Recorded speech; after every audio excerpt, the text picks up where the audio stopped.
Modern neuroscience has just confirmed something that a 13th century mystic named Ibn Arabi already knew. We have two completely different ways of processing reality.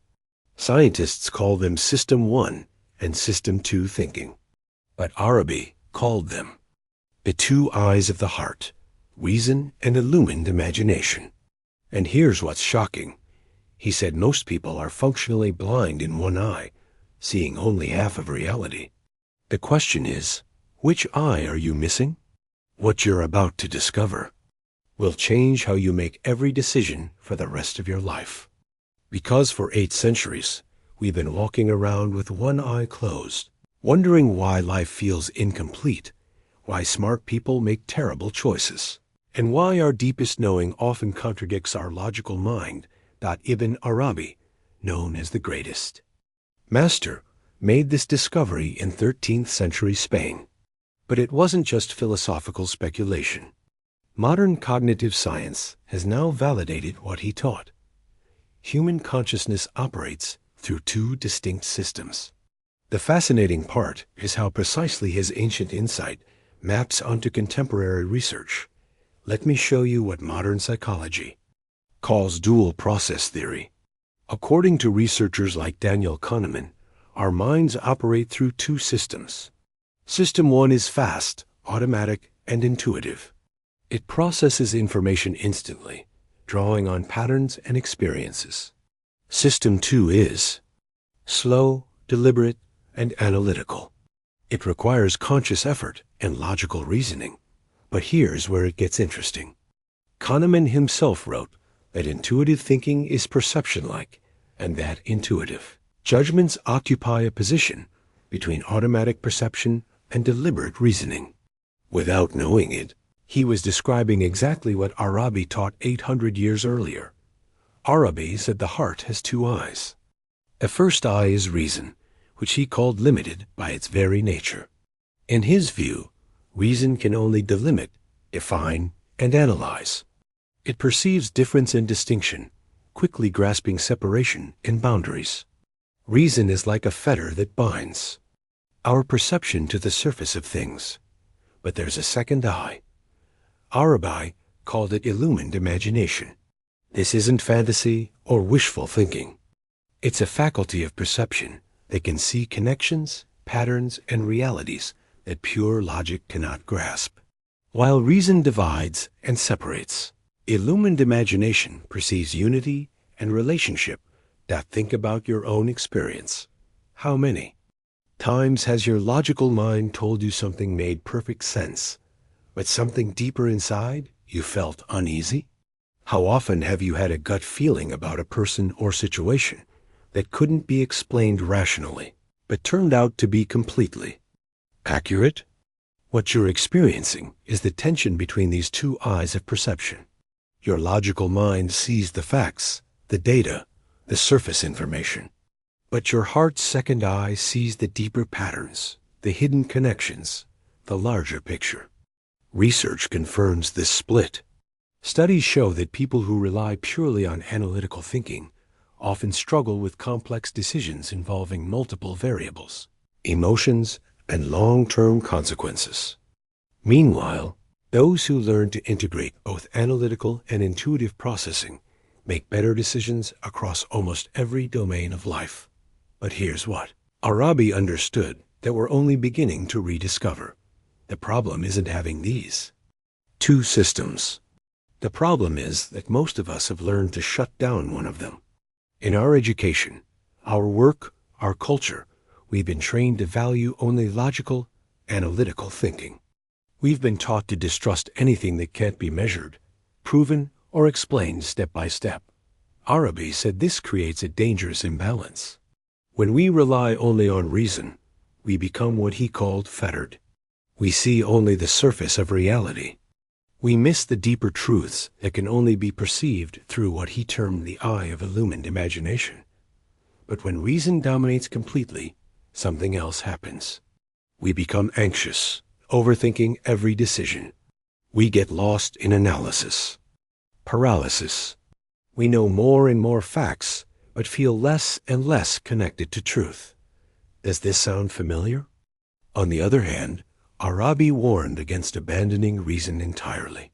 The second eye, illumined imagination, needs to work together with rational thought. When imagination operates without the grounding of reason, it can become untethered from reality, lost in fantasy and delusion. The key is integration. Arabi taught that the heart must become capable of seeing with both eyes simultaneously. At one moment, seeing with the eye of reason to understand distinction and difference. At the next moment, seeing with the eye of imagination to perceive unity and connection. He described this as a kind of fluctuation or alternation in the heart's perception. The heart that truly sees is one that can move fluidly between these two modes of knowing, using each when appropriate, never being trapped in only one perspective. Let me give you a practical example. Imagine you're making a major life decision. Maybe it's choosing a career, ending a relationship, or moving to a new city. Your rational mind creates lists of pros and cons, analyzes data, and considers logical outcomes. This is necessary and valuable, but Arabi would say that's only half the picture. Your illumined imagination is simultaneously reading subtler information. It's sensing the energy of different possibilities, feeling into future scenarios, picking up on patterns that logic alone cannot detect. The wisest choice emerges when both eyes are open, when rational analysis is informed by intuitive wisdom, and when intuitive insights are grounded in clear thinking. Modern neuroscience is beginning to understand how this works in the brain. Research shows that our best decisions involve both the prefrontal cortex, associated with logical reasoning, and deeper brain structures that process emotional and intuitive information.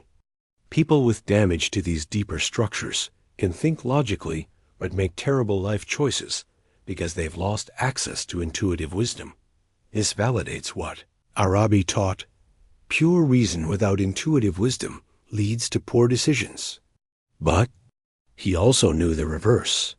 Intuitive feelings without rational grounding can lead us astray just as easily. So how do you open both eyes? Arabi's teaching was intensely practical. He said the heart can be trained to perceive through both faculties. But this requires what he called spiritual intelligence. Spiritual intelligence, in Arabi's framework, is the ability to recognize when you're seeing with only one eye and consciously engage the other. It's learning to sense when you're rational. Mind is overthinking and accessing your deeper knowing. It's also learning when your emotions or intuitions might be clouded and bringing in clear, logical analysis. This isn't about becoming more spiritual in some vague sense. It's about becoming more intelligent in how you process reality. It's about using the full spectrum of human awareness instead of limiting yourself to just one mode. Arabi observed that most people get stuck using their dominant eye. Highly analytical people rely almost exclusively on reason and become disconnected from their intuitive wisdom. Highly intuitive people rely almost exclusively on feeling and struggle with clear thinking and practical action. But the human being who has awakened both eyes becomes what Arabi called the perfect human. Not perfect in the sense of flawless, but perfect in the sense of complete. Someone who can access the full range of human cognitive capacity. Here's what's remarkable. Contemporary research on decision-making confirms Arabi's insights with startling precision. Studies show that people who score high on measures that combine analytical thinking with emotional intelligence make better decisions in almost every area of life. They're better leaders, more successful in relationships, more creative problem solvers, and report higher levels of life satisfaction. But how do you develop this integration practically? Arabi taught specific methods. First, learn to recognize when you're stuck in one mode. Notice when you're overthinking, when your mind is spinning in logical circles without reaching clarity. This is a sign that you're trying to solve a problem with only the rational eye. In these moments, Arabi would say, step back from analysis.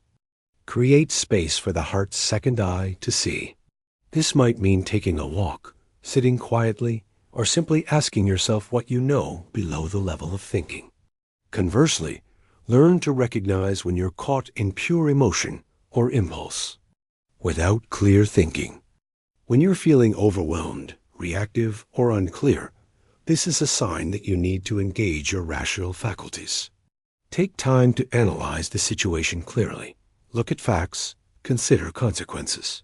The goal isn't to choose between these two modes, but to learn to dance between them fluidly. Sometimes a situation calls for clear logical analysis. Sometimes it calls for intuitive sensing. Most complex situations call for both. Arabi taught that this integration happens through what he called the reflective heart, a heart that has learned to pause, to sense what kind of knowing a situation requires, and to access the appropriate faculties. This creates what modern psychology would call metacognition, the ability to think about your thinking, to be aware of your own mental processes, and to consciously choose how to engage with reality. But Arabi's vision goes deeper than just better decision-making. He taught that when both eyes of the heart are open, you begin to see reality itself differently. You start to perceive the deeper patterns that connect all things. You sense the underlying intelligence that moves through life. This isn't mystical fantasy. It's about developing the full range of human perceptual capacity. When you're no longer limited to just analytical or just intuitive processing, you can perceive subtleties and connections that were invisible before. Think about the people in your life who seem to have unusual wisdom. They're often people who combine sharp thinking with deep intuitive insight. They can analyze a situation clearly and also sense what isn't being said. They make decisions that work not just logically, but also feel right at a deeper level. This is what Arabi meant by awakening both eyes of the heart. It's not about becoming supernatural. It's about becoming fully natural, accessing the complete range of human intelligence. Modern research continues to validate these insights. Studies in fields from business to psychology show that the most effective leaders, the most creative innovators, and the most fulfilled individuals are those who have learned to integrate analytical and intuitive processing. The tragedy, as Arabi saw it, is that our education and culture systematically trains us to close one eye. We learn to value only what can be measured and proven. We become suspicious of any knowledge that doesn't come through logical reasoning. But this creates what Arabi called a dangerous imbalance. We become like people trying to navigate the world with one eye closed, missing half the information we need to live wisely. The invitation Arabi offers is simple but profound. Learn to see with both eyes. Develop your rational faculties fully. Learn to think clearly, analyze effectively, and reason logically. But also cultivate your capacity for illumined imagination. Learn to sense patterns, feel into situations, and trust your deeper knowing. When both eyes are open, you don't just make better decisions. You participate more fully in the intelligence that moves through life. You become capable of insights and understanding that pure logic alone can never reach. This is Arabi's gift to us across 8 centuries. Not just philosophical concepts, but practical wisdom for living with our full human capacity. The question that remains is simple. Which eye have you been keeping closed, and what would your life look like if you learned to see with both? The choice, as always, is yours. But now you know that you have a choice. And perhaps, for the first time, you're beginning to see with both eyes open.